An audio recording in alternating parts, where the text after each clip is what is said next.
He's been trying to get me to do this for a couple of years, and I've always said no, and then I said yes, and now I'm here. And my life is a really weird compilation of everyone on the stage. I actually used to be a janitor at Cox South when I was in college. I practice law in rural counties, e-commerce meetup. I run a nonprofit now. We can go on down the line. I biked from Joplin to New Orleans once. I went warm, you went cold. But I really appreciate having a chance to be here. I actually want to talk about a social experiment that's essentially what I'm on a path towards. A little over a year ago, there was a national search to find a new Chamber of Commerce president for Joplin. And I simply sent an email to the search committee, not so much to campaign for the job. I actually didn't want the job. But my thought process is, what is the purpose of a Chamber of Commerce? I think it's changing, and maybe we have a chance to use that institution to change our city.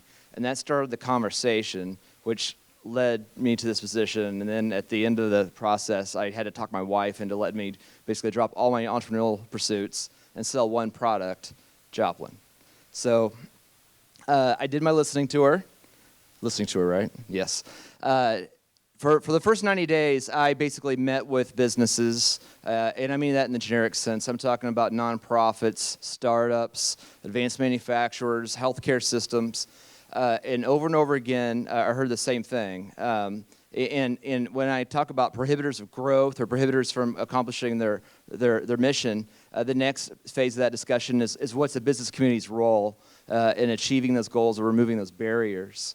And then that led to our strategic plan on how we take the Chamber of Commerce to empower the business community to affect those changes.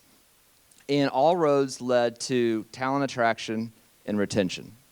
The biggest prohibitor of growth for across the board, the nursing shortage of our health institutions, the advanced manufacturing company where we spent $18 million in incentives to get them here, and now they can't find the 300 additional workers. And so it really started the wheels on what we needed to do as a Chamber of Commerce, and then actually get the entire community to embrace that change. And what we did is really straightforward. We took our young professionals, the younger half of our workforce, those under 40, and we challenged them to build the city they want to live in. We took our young professionals and put them in co-chair work groups. We're talking about diversity inclusion, health and wellness, trails of connectivity, and cultural enterprises, the type of businesses that we want in Joplin that we have to travel to Springfield or Bentonville to enjoy. And then the next part of that problem is Joplin as a brand. Joplin has what we call in marketingese negative brand equity. If you're thinking about moving your business to Joplin, or you're thinking about relocating to Joplin, you're coming from Chicago or Cleveland or wherever, when you Google Joplin, you see the tornado. You see decimation. There is no more Joplin if you're from afar. So we had to deal with that negative brand equity. And basically, my background is e-commerce. And I was really mindful about people making decisions from afar based on internet content. So we started to build a pretty robust system that at a macro level we're employing, but I think it translates to your institutions. What we have done in Joplin is start rebranding our city and start identifying about what makes Joplin different. And it is the people. We have grit. Our downtown and our people have the patina. And we're not Bentonville. We almost tease Bentonville that it's almost like the Truman Show down there. It's so pristine. It's just too perfect. Although I'm envious of the trail system.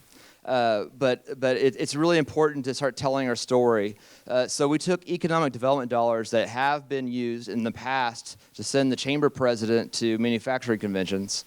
And we started hiring ad agencies locally and working together to actually start building video content and start telling our story. Talk about a culture of entrepreneurship and innovation. Talking about, start identifying with a knowledge-based workforce. Started talking about being an attractive place to bring your business. And most importantly, our targeted audience are those in their 20s and 30s, millennials and Generation Z, to move them to Joplin or come back home. And so we started to tell that story in a very strategic way. And how that works is really simple. We take the largest couple hundred employers of the Joplin market, and we put remarketing pixels on the path where people go on to sign up and look at career services. So freemanhealth.com/careers. And we put those remarketing pixels both on the Facebook and Google ad networks. So 2 lines of code. And we put those across our partners, all those businesses that are seeking talent. And then what happens is if you're outside of a 50-mile radius and you're looking at job opportunities in Joplin, what happens on your social media accounts and on YouTube is the Joplin story starts unfolding. We let the institution sell the position and let them tell their story. But in the background, whether you're on Facebook, Instagram, YouTube, and other websites, you start seeing the Joplin story unfold. And that's our charge. We're essentially building a coordinated effort to tell the Joplin story, to attract talent to Joplin and grow our community. And we're just starting the first phase of it. I am 11 months and 20 days into this process of being the chamber president. But that's one takeaway that I think everyone can employ, whether it be a nonprofit or for-profit, is the ability to tell your story and also use essentially e-commerce principles of remarketing and retargeting to bring talent to your organization. That's it. Thanks.